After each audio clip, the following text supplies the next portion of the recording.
recordings.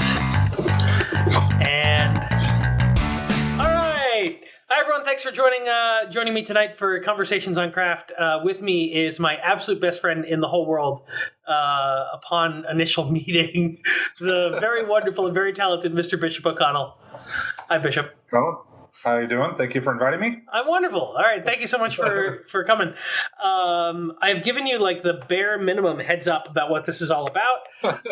So we're just gonna have a rolling chat. For anyone who has seen Conversations on Craft before, thank you, Mom.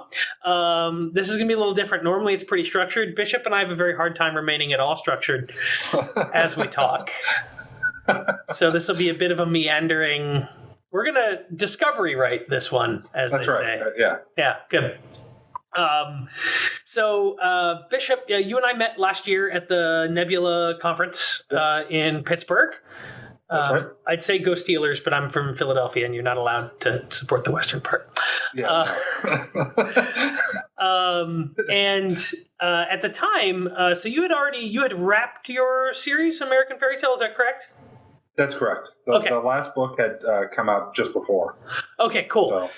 So. And American Faerie Tale, the concept behind it to me was pretty attractive, just because you're drawing from, an Irish background, right? Right. And it's a little bit deeper than hoity-toity, Lucky Charms, where's me magic, right? Right. Yeah. It's basically what the idea was for the first book, The Stolen, was I wanted to take traditional Irish myth and folklore, but put it into a modern world. And the original inspiration was The Stolen Child, the poem by Yeats. And it was the idea that, what would happen with this in a modern world if fairies were real here and it's an urban fantasy setting. And to go along with that, I had to evolve the Fae as well. So the fairies in my book own nightclubs, drive sports cars, have submachine guns, own stock portfolios, all that sort of thing. Clearly they would own nightclubs. Well, yeah. I mean, elves are just like fantasy version of vampires. They're the glam. Right? Yeah. I mean, they're the super cool, super awesome, super well dressed, absolutely gorgeous. So that was what the idea was with that. And then the rest of the series, I actually started branching it out because the idea is if it's an American fairy tale, well, America is a melting pot. It's a blend of lots of different cultures. So in the preceding books, all take place in different cities and revolve around the mythologies within that locale. So the first book is set mostly in Boston, so go figure, heavy Irish influence. The second book, The Forgotten, is set in Seattle, so it has some German and some Russian mythology influence and some Native American. The third book, which is actually like 2.5, it's a short story collection, ties up some loose ends from the other books. The last book, The Return, is set in New Orleans, so it has a lot of Creole and Acadian mythology associated with it. So, a lot of folks hearing, okay, it's fairies and it's modern world. They might be a little bit confused, right? Because you think of fairies and you think of like the Disney version, the fairy tales and the fairy godmothers. Right. I was in Ireland some years ago on. I told my wife I went and, I traveled to Ireland. She's been all around the world. She's been to Asia, Africa, you name it. I said, yeah, I'm well traveled. I've been to Ireland. She said, you got drunk in Dublin for a week and a half. I was like, well, yeah, I went to Ireland. But I picked up a book of Irish fairy tales in a used bookstore there. And I was really excited to read it and learn about these roots. They're all horrible stories. Oh, yeah. Irish fairies are scary as hell. They are murderous. Yeah, they are not friendly children's stories unless you want your children never to sleep again from nightmares. No, they eat children. Yeah, or lure them away to fairy forever and you never see them again. Yeah. I mean, there's a reason that, even into the modern age when they're building roads and there was a tree in the way that people thought was a fairy tree, they put the road around the tree rather than cutting it down. Those legends and stories run deep into history and they leave a psychic scar. So your fairies are not nice. Well, what I did is I kind of did take a blend of sort of the more traditional stance where you have like the good court and the bad court. It's the Seelie, the Unseelie,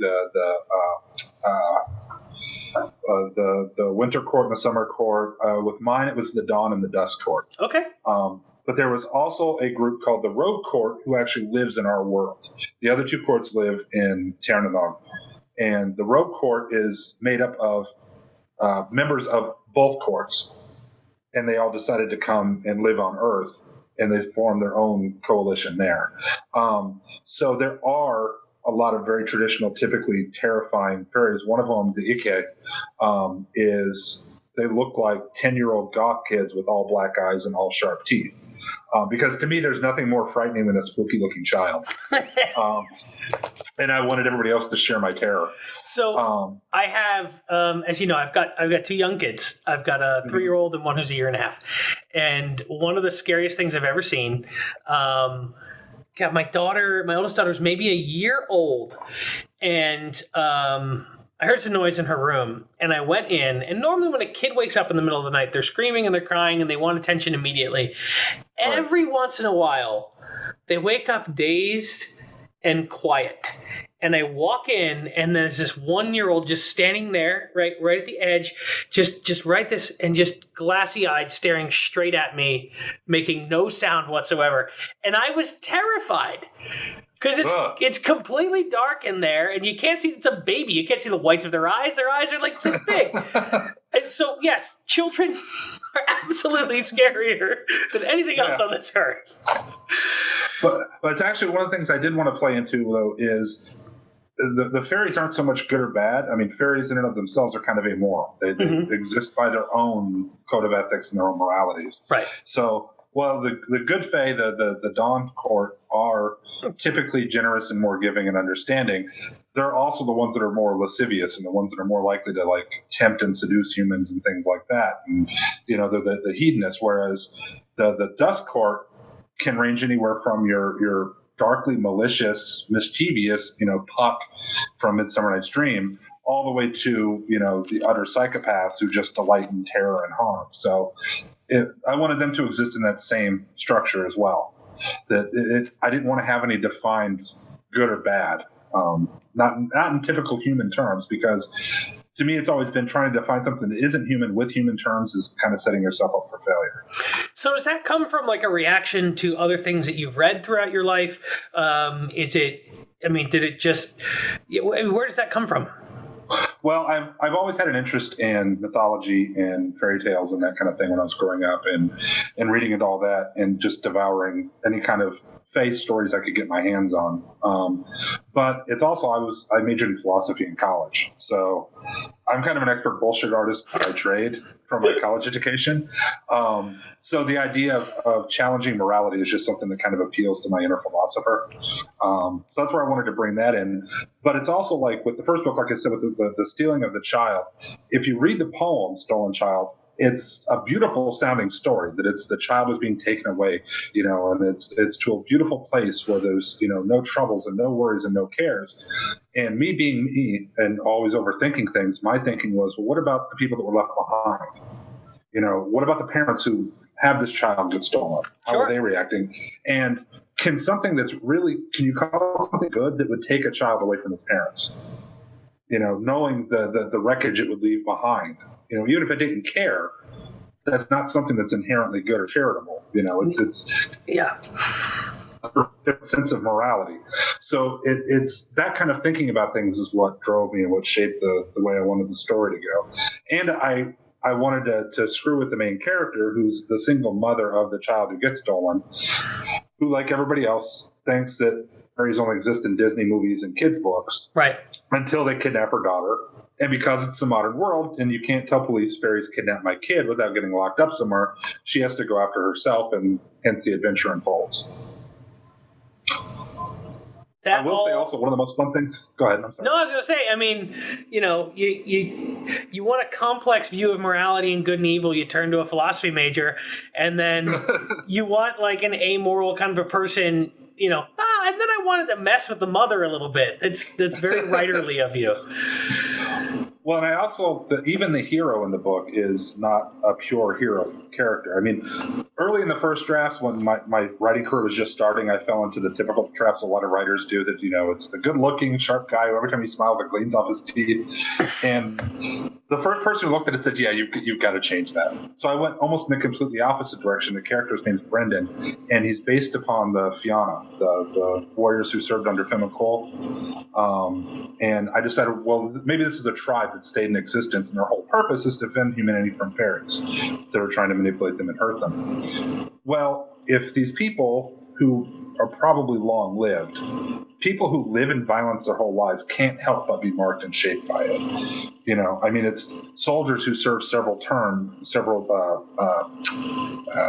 can't think of what the term is.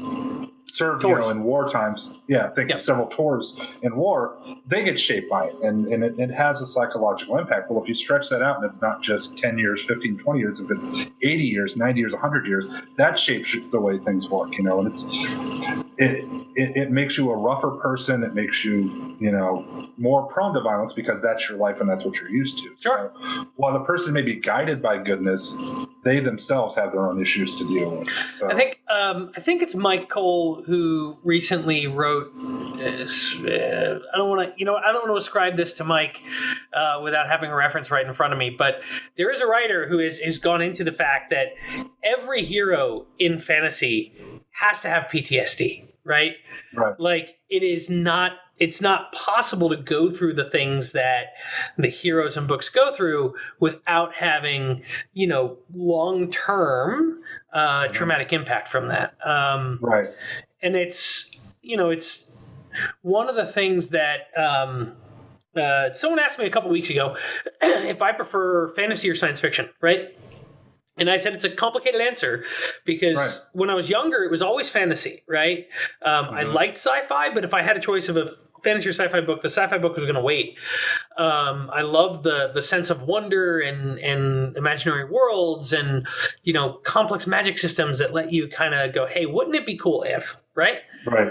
And then in the last 5 years or so, I've really gotten frustrated with what you see in classic Western-based American fantasy, where it's like everyone complains about the farm boy. I don't care about the farm boy, right? Like it's a story. We're reading it because we want to see the normal person, seize the moment and become a leader. What I'm tired of is seeing them. I'm seizing the moment because I'm destined to seize the moment. Right. I'm tired of reading books where heroes are heroes just because they have to be, because the story demands it or whatever. So it's good to see like damaged characters and wounded characters and characters that show some of the scars of taking that moment and going on that hero's journey. Right. Well, and I've always liked the idea of the reluctant hero, not the, oh, gee, I really don't want to. I like the idea of the hero that isn't equipped to be a hero, but does it anyway. So one of the characters in The Stolen he's actually a psychiatrist by trade who literally inherited magical books from his grandfather and his grandfather's magical house and has been teaching himself magic. Consequently, he's not very good at it. And he winds up hurting himself as much as he does succeeding. Yeah. But he's a typical bookwormy intellectual guy. So he's kind of skinny and lanky. And he's not real strong. And Brendan, the main hero, kind of roughs him up a little bit a few times and intimidates him. And it's the alpha male type thing. Yeah. But in the pinch, Edward, the psychiatrist, comes through. Even when he knows I'm way out of my depth, but somebody's got to do something and I'm here, I'm going to do it. That's the motivations I've always liked about the reluctant hero, not the, oh, I don't want to do it, I'm not good enough, and nobody needs me, I'm just an average person. Yeah. I want the reluctant hero that's like, if somebody else was here, I would gladly stand back and let them do it. Yeah. But nobody else is here and it's got to be done, so I'm going to have to be like if John Lovitz were the hero? Basically. Yeah, exactly. Yeah, exactly.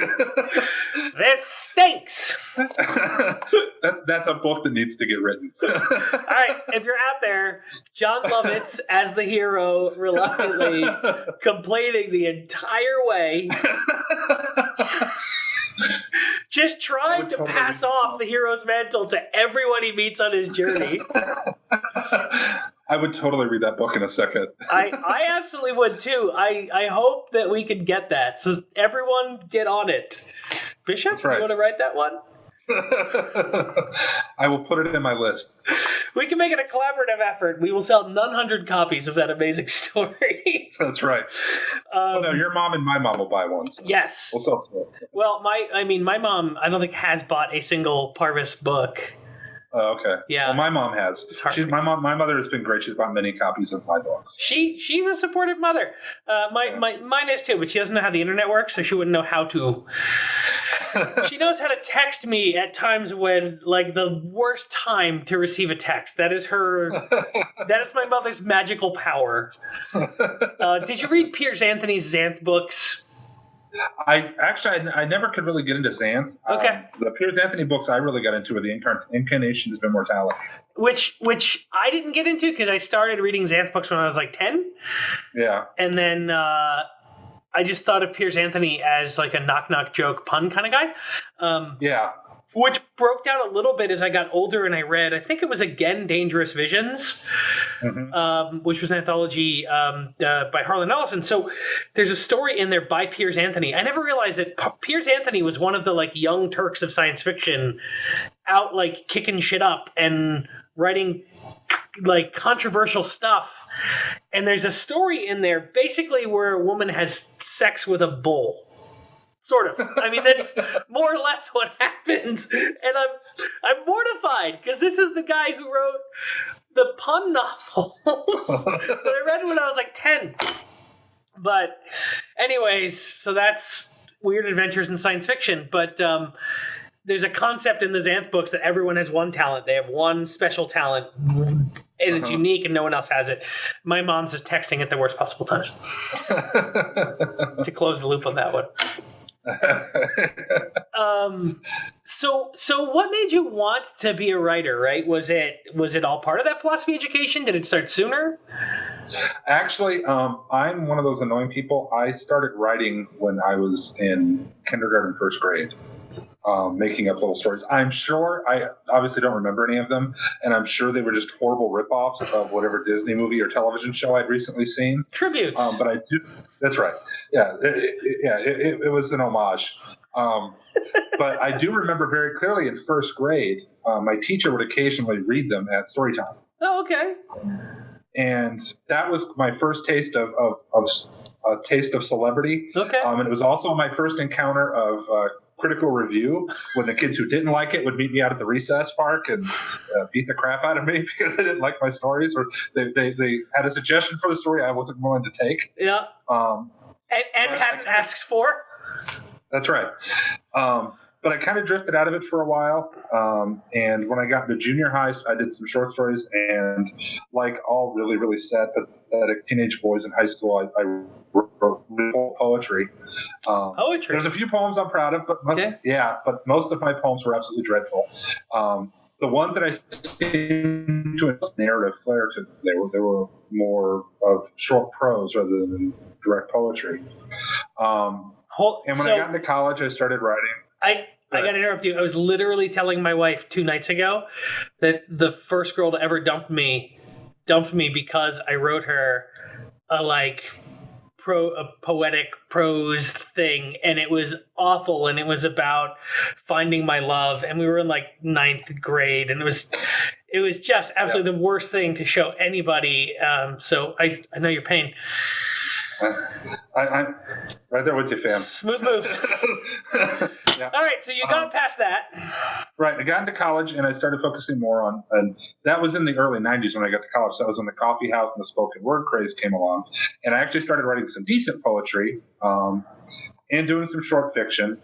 But it kind of fell away, and I was for a long time. I was that guy who was working on a novel that never got finished. And finally, one day, a friend of mine gave me a boot to the ass. And in fact, all of my books in the dedication, one of them is dedicated to the boot. And that person is the boot, who will forever remain anonymous to the public. They gave me a boot to the ass, and I finished my first book. And it was typical fantasy, high fantasy, with a dash of urban fantasy. It's sort of one of the things that starts in high fantasy age and comes to the modern age. Okay. And I shopped that one around because I was a new novelist, and I'd finished my first book, and the whole world was anxiously awaiting its arrival. And of course, absolutely nobody had any interest in it whatsoever. Sure. So I thought, okay, well, I'll write another book. And the next book I actually wrote was The Stolen. And that one, I got the first draft out in 3 months. So the first book took me more than 10 years to finish. The second one took me 3 months for a first draft, but then it was 4 years of editing. With the 10 years that first book took you, right? Yeah. Like, how long was it once you buckled down and got actually serious? 6 months. Okay. My biggest problem that I always had is whenever I would sit down to write, I always started from the beginning because it had probably been so long since I've been writing. I wanted to get back in the flow. Yep. Well, since I was reading from the beginning, I was making edits as I went along. So the first 10 chapters of my book had probably been rewritten 70 times. Yeah.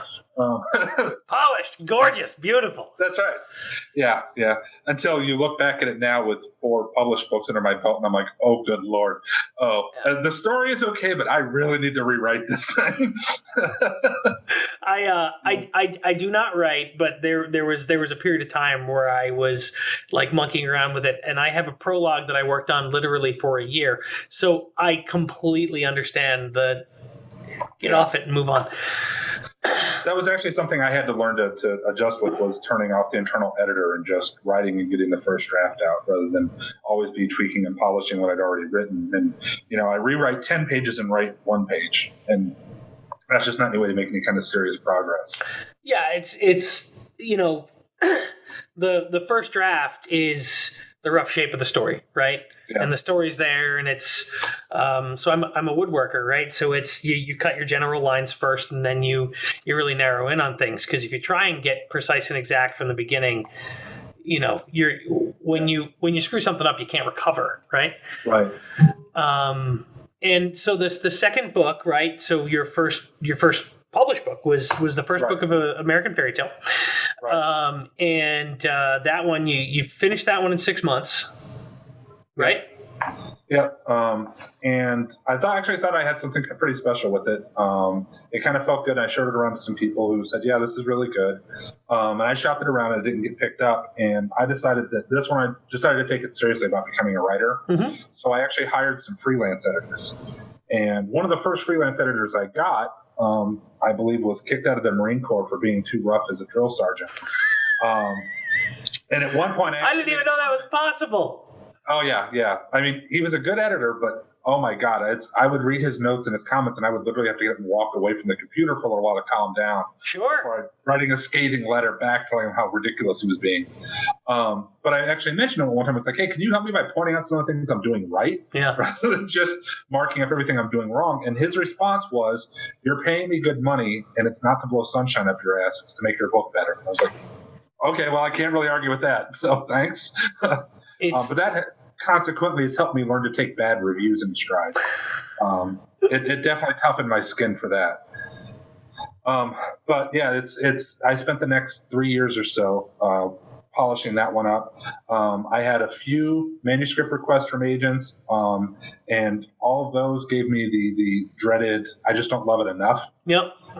Or I don't think I can sell it. Which now I totally appreciate, because if they're not going to be a fierce advocate for your work, they're not going to do you justice. And on the like the publishing side too, right? Like, right. It's something that I've talked to people a lot in the last 2 years that I've been on this little adventure. Is like, you don't. If a publisher tells you, I'm not the right publisher for this book, you don't want to try and convince them they're wrong, because the last thing you want is someone who's not wholeheartedly in love with your work, representing it to the world. Yeah, exactly. Yeah. They're not going to put the best effort for it. It's not something that they're in love with. It's like, you don't put passion in your day job where you're working on spreadsheets. Right. It's your job. You're going except me. Because pivot tables are amazing. And do you use VLOOKUP at all? Yes. VLOOKUP will change your life. I'm actually a DBA in my day job as a consultant. So I do a lot of Access database development. Sure. Which translates over to Excel. Yeah. So, yeah. All right. It is a lot of fun finding new codes and tricks and formulations and things like that. Yeah, but at the end of the day, it's a job. Right. And this is like, publishing is a creative endeavor, right? No matter what, like even the most analytical parts of it they're still creative, right? They're still subjective, and you still want people who love your book to be involved. So yeah, and it's hard enough already when a book gets published. Yeah. To get the attention, to get people to want to read it. And if the people that are publishing it, and you yourself and your agent and all those people involved in it, if they're not absolutely nuts about the project, it's that's not helping it any. It's going to detract from its success. It's just going to make it all the harder. So you want the best, most excited people with the project to be involved with it. Absolutely. Yeah, and it's like the things that people don't even think about, right? So, hey, my book's great, so I'm going to get it to reviewers, and they're going to read it, and they're going to, because it's great. It is intrinsically, empirically great. They're going to love it and write an amazing review. But if your publicist doesn't love this book, when they go to pass it to a reviewer, they're not going to make an impassioned case for it. They're just going to say, this book is really good. It's one of the best, most anticipated launches of the year. Please enjoy it. The reviewer is going to go, well, 17 people today gave me books that are the best launches of the year. So, all right. I mean, we beat this horse to death, but yes. So you got those, hey, it's good, but it's not for me. Right. And I happened to stumble upon a few years ago, Harper Voyager, the science fiction fantasy branch of HarperCollins, had an open submission window, which I don't have to tell you for a big five, never happens. Right.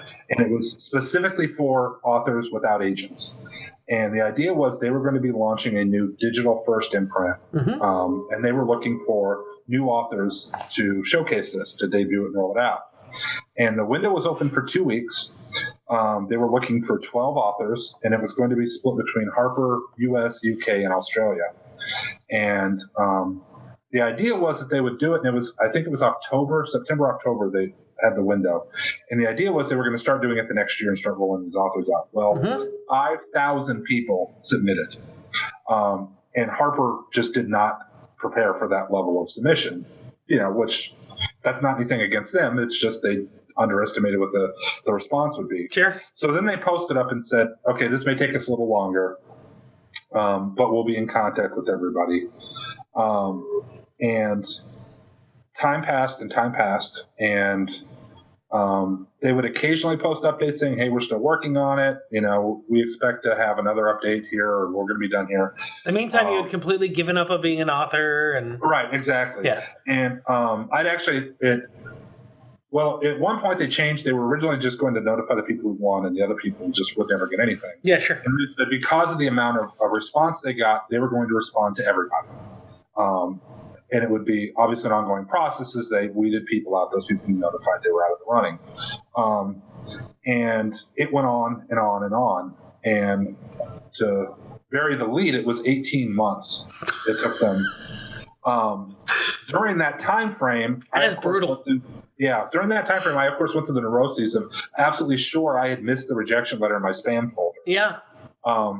And I did send an email in saying, hey, I just want to check to see if I'm still in the running, if I missed anything. If not, just let me know.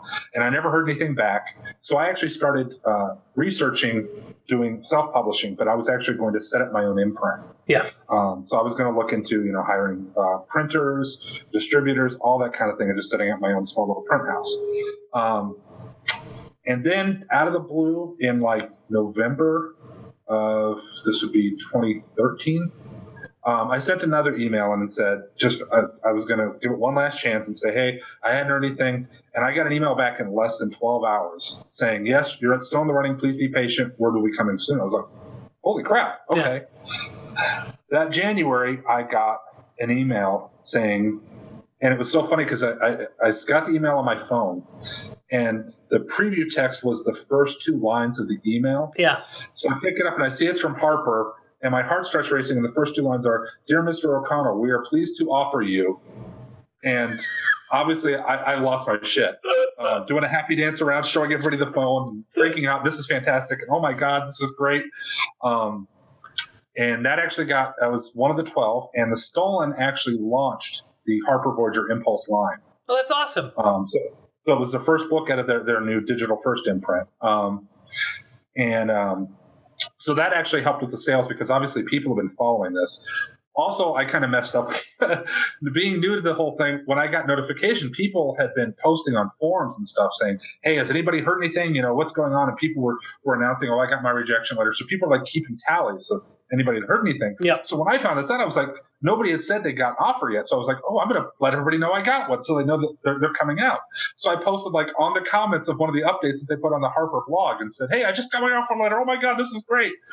And then I got an email from my editor saying, did they? Yeah, saying, don't do that. we understand you did this one time. Don't ever do it again. Don't tell anybody else again. We want to roll it out with an announcement with everybody. I was like, oh my God, I'm so sorry. Yeah. Please don't pull back the offer. Don't cancel it. Yeah. Well, then on Absolute Right, the forum, that created a huge buzz. And if I had been on social media at the time, I probably would have gone viral because people were like searching my name and trying to find out everything about me because I was the only person that got the offer. And they keep getting results for weird Catholic high schools. Yeah. Thankfully, this was after the child sex abuse scandal where the Bishop O'Connell of Boston was complicit. I'm glad that was done. But I actually did get a private message through Absolute Right from another author who had gotten her acceptance letter. And we kind of started piecing together, finding each other and building our own little group of the people that pulled it together. So that was how I got my foot in the door. And to be honest, I mean, it's fantastic and it's great, but that method also kind of feeds into my imposter syndrome that as a lot of writers struggle with. I mean, you see it on Twitter constantly. It's a very real thing. But I didn't get into the traditional way. I won a contest. And it was a contest based on merit. I was up against other writers. It wasn't a lottery, but it's still the idea that I didn't really get published. I won a contest to get published. So I struggled with that for several years. And you're over that now, right? Because you understand that getting published is getting published. Absolutely. No, never have that bother me ever again. Never whatsoever. No. I never lose sleep about it at night. And, I never worry about books getting turned down and it being my last one or anything like that.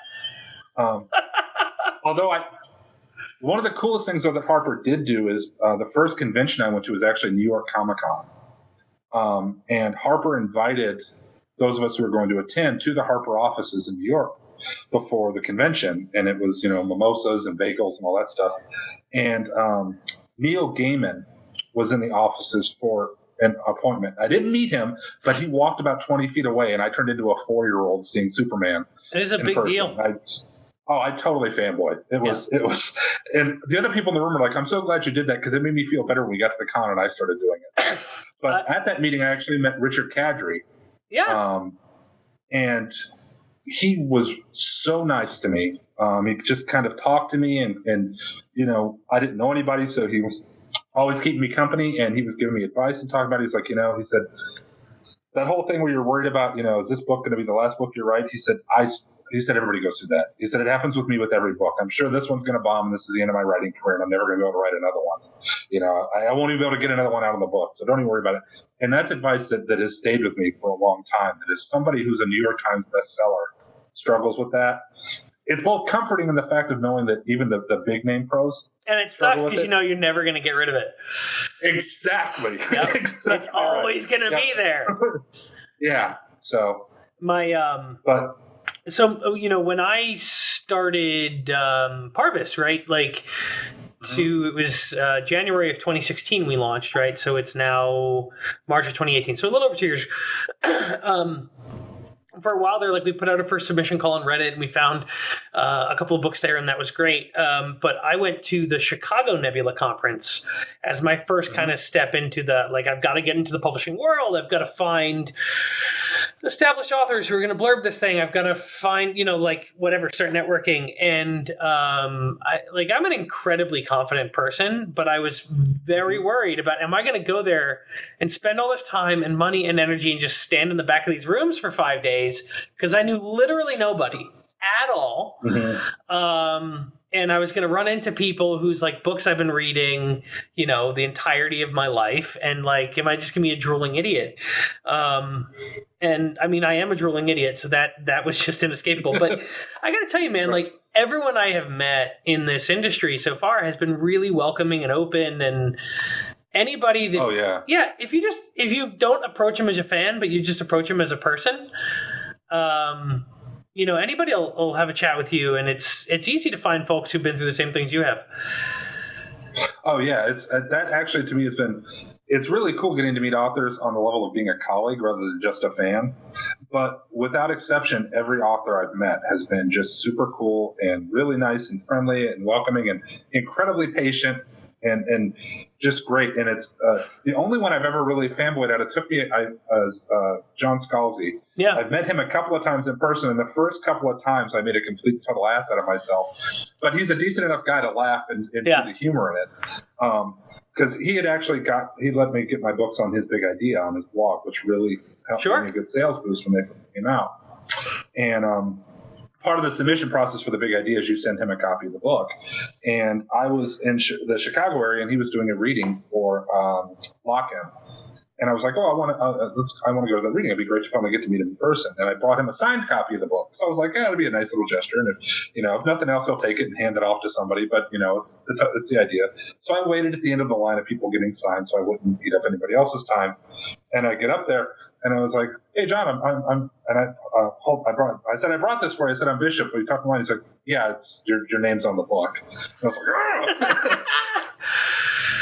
And I saw him again at the Nebulas in Chicago, actually, during the mass signing event. And I was like, "Hey, John, it's good to see you again." He was like, "Hey, Bishop, how are you?" And I was like, "Oh, my God, you remember my name?" He said, "Yeah, you're wearing a badge."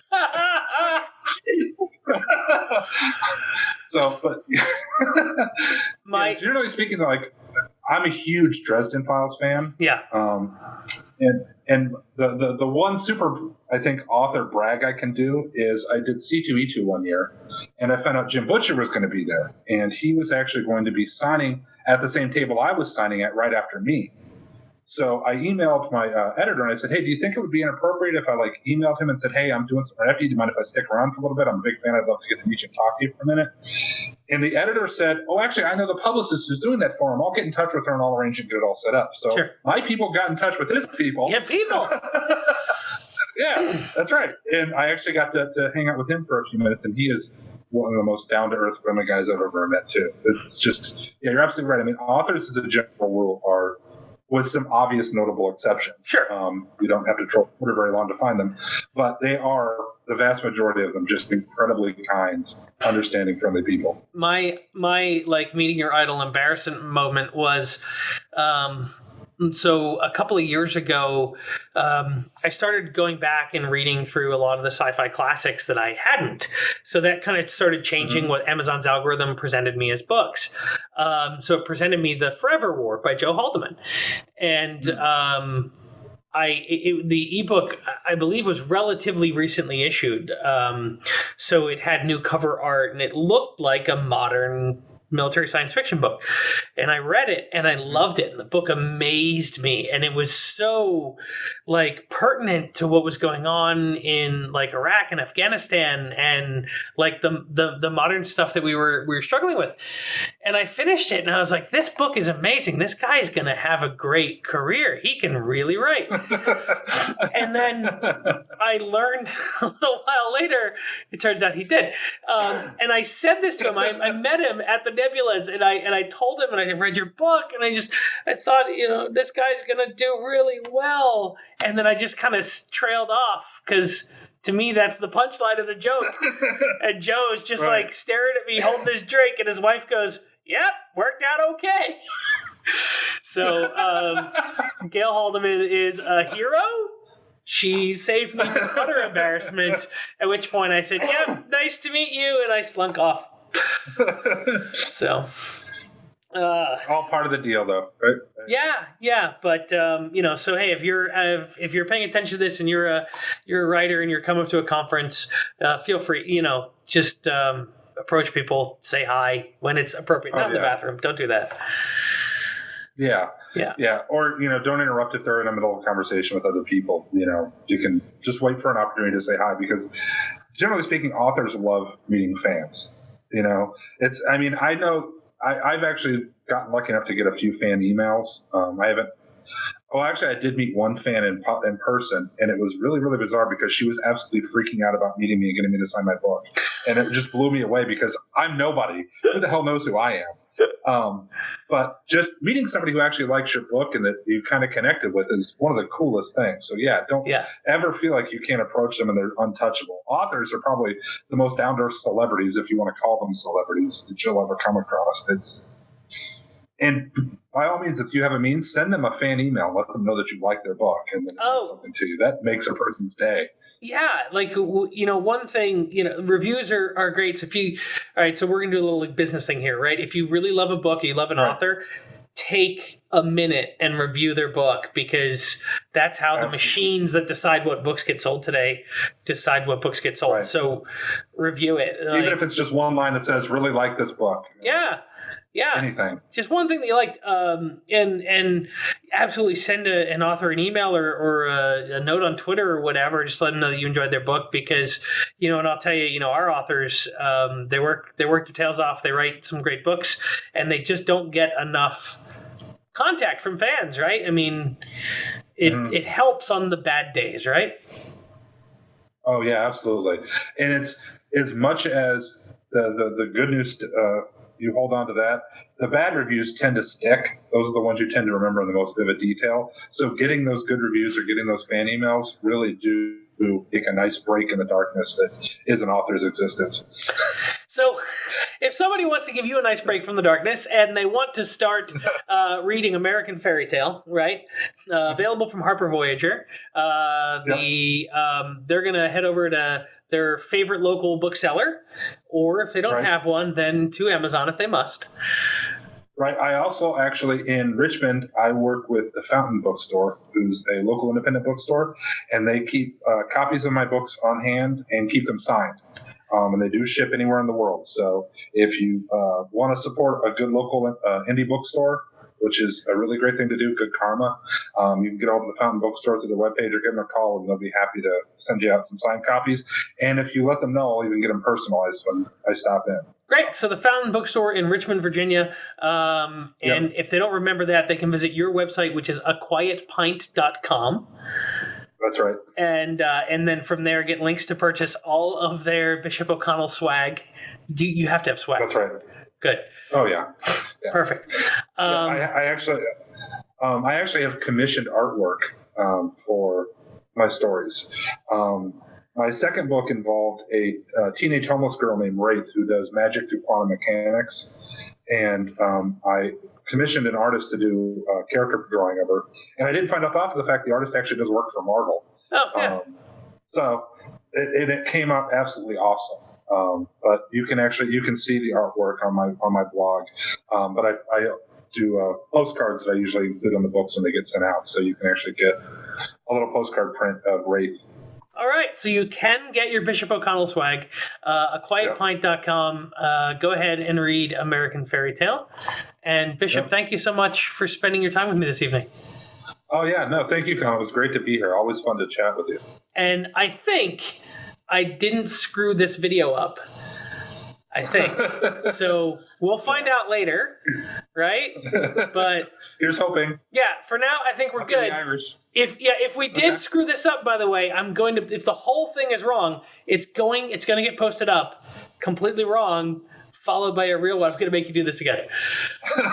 No problem. I'd be happy to do it. All right, everyone, thank you for joining us. My name is Colin Coyle. Once again, this show has not been sponsored by the fine people at Perrier. Perrier, a refreshing bubbly beverage, 0 calories, 0 sweeteners.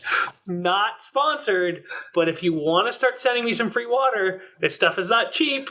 Please feel free to do so. We are legitimately sponsored by the wonderful people at Parvis Press. So thank you to everyone at Parvis, all of our authors and team members. Thanks, everybody.